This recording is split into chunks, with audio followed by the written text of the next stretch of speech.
This title isn't suggesting every family was wealthier or that life was easier in that decade. It reflects how many people remember financial stability showing up differently at that time. Before we begin, it helps to slow the question down. When people look back at the 1970s and ask whether black families were financially better off, they are rarely talking about luxury or excess. They are usually remembering something quieter.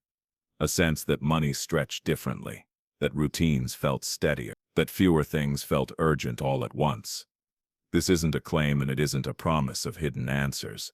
It's an observation many people recall when comparing then to now. What looked stable on paper often carried meaning in kitchens, living rooms, and on front steps. If you value calm, fact-based reflections without exaggeration, consider subscribing. What wealth meant before it was a number. In many black households during the 1970s, wealth was not usually defined by total statements or long-term projections. It was understood through everyday experience. People often remember having a reasonable sense of what their income could handle and what it could not. That clarity mattered because it reduced constant uncertainty. Financial stability, when it existed, showed up through routine rather than accumulation. Groceries are frequently recalled in this context. Shopping was often done with planning in mind rather than impulse. Households tended to rely on familiar items and repeated meals, which made costs more predictable. This did not mean abundance or luxury. It meant knowing how long food would last and how it fit into the week ahead. Bills were part of that same rhythm. While money was not unlimited, expenses were often expected rather than surprising. Housing also shaped how wealth was felt. Many people recall staying in the same homes or neighborhoods for long periods. That continuity created familiarity, which carried practical advantages. Neighbors knew one another. Information was shared informally. Help could be found nearby when small issues arose. These factors did not show up in data, but they reduced daily friction. No one commonly used terms like net worth in everyday conversation. The focus stayed on whether needs were covered and whether routines could continue without disruption. Wealth, as it was often remembered, did not mean having more than others. It meant having enough stability to plan, to pause, and to move through daily responsibilities without constant stress. That understanding shaped how money decisions were approached. Paychecks that stayed put. Work in the 1970s is often remembered less for rapid advancement and more for consistency. Many people recall jobs that lasted for years, sometimes decades. Employment tended to follow predictable schedules, which made income easier to anticipate. Paychecks arrived regularly, and that reliability allowed households to organize their finances with fewer sudden adjustments. This consistency influenced everyday planning. Childcare arrangements, transportation, and household expenses were often structured around known work hours. When income follows a steady pattern, even if it is modest, it becomes easier to space out bills and manage obligations over time. Households could anticipate upcoming expenses rather than reacting to them. Job roles were also commonly described as stable. Expectations did not shift constantly, and responsibilities were usually well understood. That clarity reduced uncertainty for workers. Knowing what was required helped people focus on maintaining their position rather than repeatedly proving it. In many communities, employment connections extended beyond the workplace, reinforcing accountability and familiarity. On paper, wages may not always appear impressive when viewed decades later. However, many people recall that consistency itself carried value. A steady income reduced volatility. It supported long-term commitments, such as housing and education-related expenses. While financial pressure still existed, it was often more manageable because the structure around work did not change frequently. These conditions were not universal and did not remove inequality or hardship. Still, many people remember employment stability as a foundation. When work remained predictable, families could focus less on short-term disruption and more on maintaining balance within their daily lives. The power of shared households. In many black communities during the 1970s, shared households were commonly remembered as practical arrangements rather than temporary solutions. Multiple generations often lived under one roof, not because space was unlimited, but because resources were managed collectively. These homes were structured around cooperation, with costs distributed quietly and responsibilities understood without frequent discussion. Adults shared financial obligations in ways that reduced pressure on any single person. Rent or mortgage payments were often divided. Utility costs were managed as a group. When one income fluctuated, another helped absorb the impact. This structure did not eliminate hardship, but it softened its effects. Stability came not from abundance but from shared contribution. Children grew up surrounded by adults who participated in daily routines. Supervision moved naturally between family members. Meals were prepared for groups rather than individuals. These arrangements reduced outside expenses and created predictable patterns. Time and labor were exchanged within the household, limiting the need for paid alternatives. Older relatives played a central role as well. Many people recall grandparents or extended family members contributing through childcare, cooking, or household organization. Their presence added continuity and experience. In return, they received support and inclusion rather than isolation. Responsibility flowed across generations without formal agreements. These households were not without tension. Crowded spaces created challenges, and privacy was limited. Still, many people remember cooperation as the defining feature. The structure allowed families to manage costs, reduce risk, and rely on one another during uncertain moments. It was not simply a matter of living together. It was a system of shared effort. What might now be described as financial strategy was, at the time, just the way households operated. Cooperation made daily life more manageable, even when resources were limited. Spending that followed rhythm, not pressure. Spending habits in the 1970s are often remembered as slower and more deliberate. Purchases were usually planned rather than rushed. Many households followed routines that emphasized necessity over replacement. Items were bought with the expectation that they would be used for long periods, not upgraded frequently. Clothing, appliances, and household goods were commonly repaired instead of replaced. People recall fixing what stopped working and maintaining what still functioned. This approach required patience and skill, but it reduced recurring expenses. Value came from use over time rather than novelty. Shopping itself tended to follow predictable patterns. Groceries were purchased based on weekly needs. Major purchases were considered carefully. There was often a pause between deciding and buying. That pause acted as a filter, limiting impulse and encouraging restraint. Spending followed household rhythm rather than external pressure. Children were often taught these habits by observation. They saw items being cared for, shared, and reused. Ownership came with responsibility. Things were expected to last, and when they didn't, effort was made to extend their usefulness. This approach did not mean families avoided enjoyment or comfort. It meant priorities were clear. Money was directed toward needs first, with limited room for excess. Discipline was not framed as sacrifice. It was simply part of how households functioned. What might now be described as limitation was often remembered as structure. Spending choices supported stability. They reduced waste, controlled costs, and aligned with predictable income. These habits did not create wealth on their own, but they helped preserve balance within everyday life. If you value calm, fact-based reflections that look beyond headlines, consider subscribing. Debt is a careful stranger. In many Black households during the 1970s, debt was often approached with caution rather than comfort. Borrowing existed, but it was not commonly woven into everyday life. Many people recall treating credit as something to be used sparingly, not routinely. Decisions involving loans were usually slowed down, discussed, and weighed against the risk of future strain. Credit cards were present, but they were not always carried or used frequently. They did not sit at the center of household plan. Instead, families often tried to manage expenses with available income first. When borrowing did happen, it was usually tied to specific needs rather than ongoing consumption. The goal was to avoid long-term obligation whenever possible. There was also a strong awareness of consequence. People understood that debt followed you. Missed payments carried weight, both financially and personally. That awareness shaped behavior.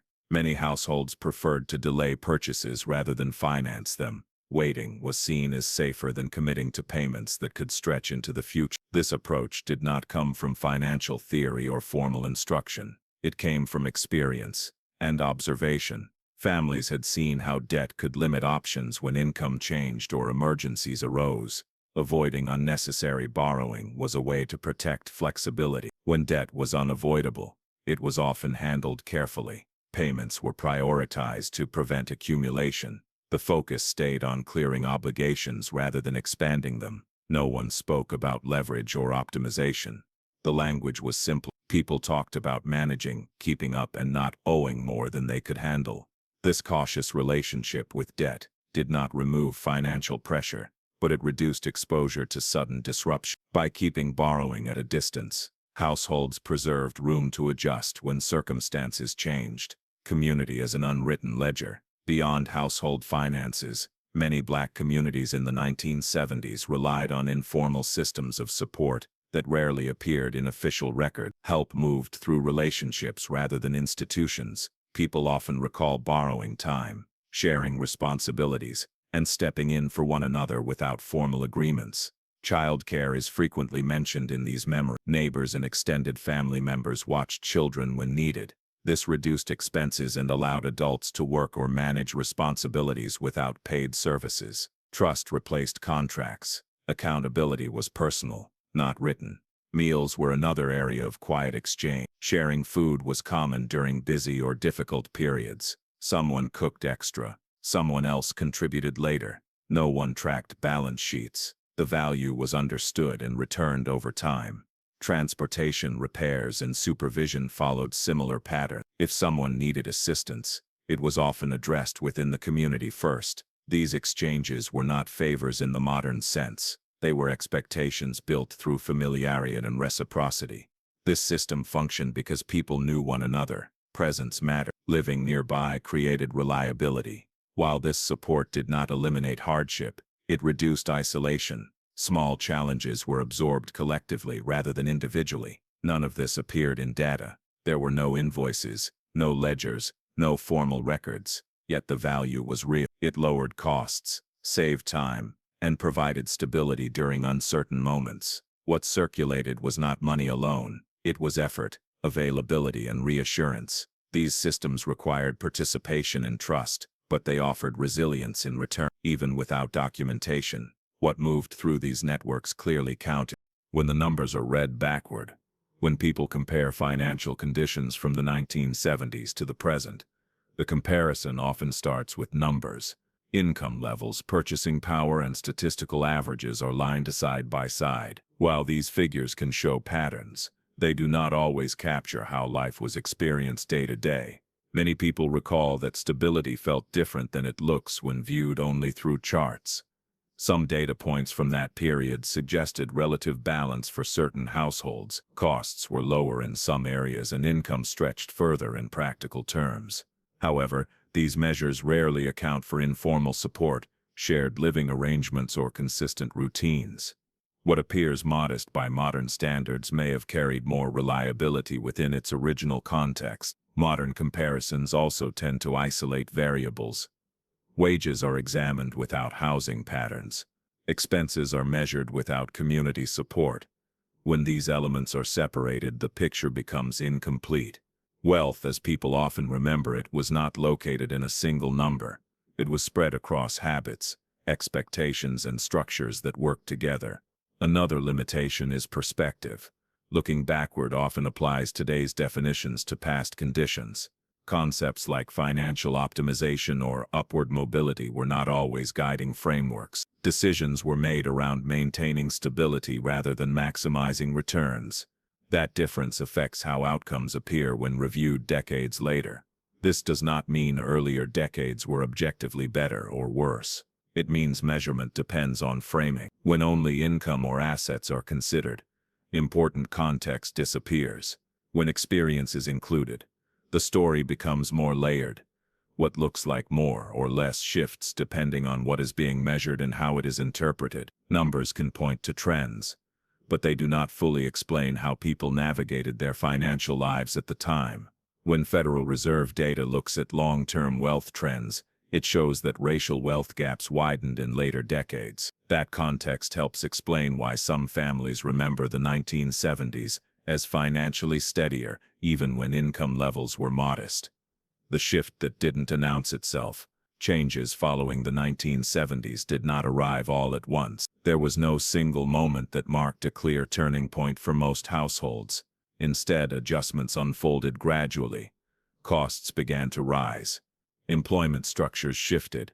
Expectations around consumption and lifestyle slowly expanded. Many people recall that routines first became tighter rather than broken. Bills took up a larger portion of income. Certain informal supports became harder to maintain as schedules changed. Housing patterns shifted, sometimes separating extended families that had once shared space and responsibility. Work also evolved. While jobs still existed, consistency became less certain for some. Schedules changed more often. Income became less predictable in certain sectors. These shifts required households to adapt rather than abandon previous habits immediately. Consumer options expanded at the same time. More choices entered the market. Replacement became easier than repair. Credit became more accessible. These developments altered spending patterns and expectations. Sometimes subtly, what was once delayed became easier to obtain quickly. This period was not defined by collapse. Most families adjusted as conditions changed. Some habits carried forward, while others became harder to sustain. The balance that once existed required different effort under new circumstances. Change rarely announces itself while it is happening. It becomes visible only in hindsight, when routines no longer fit as neatly as fit. What followed the 1970s was not a sudden loss, but a gradual reworking of structures that had once supported stability. What was carried forward, even when circumstances changed. As conditions shifted after the 1970s, many habits formed during that period did not disappear. They adjusted. Families carried forward ways of thinking about money that had been shaped by experience rather than theory. Caution, planning, and restraint remained present, even as the elements around them became less supportive of those approaches. Many people recall continuing to prioritize needs over appearance. Repair remained preferable to replacement when possible. Shared responsibility did not vanish simply because households became smaller or more spread out. These instincts had been learned through repetition and observation. They were not easily unlearned. What changed were the conditions that once made those habits easier to maintain. Rising costs reduced flexibility. Work schedules became less predictable. Housing arrangements shifted, limiting shared support. These changes did not erase knowledge, but they made it harder to apply consistently. Some families adapted by modifying older habits to fit new realities.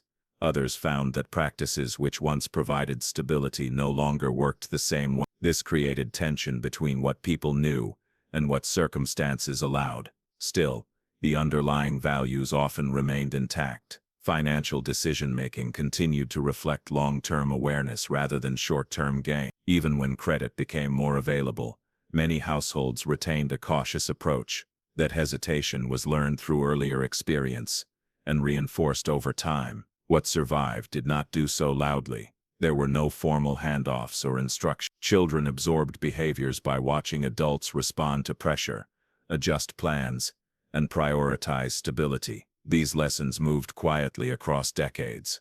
The persistence of these habits suggests that the past did not disappear when conditions changed. It continued to influence how families approached uncertainty. Knowledge remained present, even when the systems that once supported it became harder to lure. The bottom line: dignity beyond the data. Looking back at the 1970s through today's perspective can lead to simple conclusions, but those conclusions often miss important context. The purpose here is not to say life was better or worse. It is to recognize that it was organized differently. Many people remember balance not because conditions were easy, but because daily life followed patterns that felt manageable and familiar.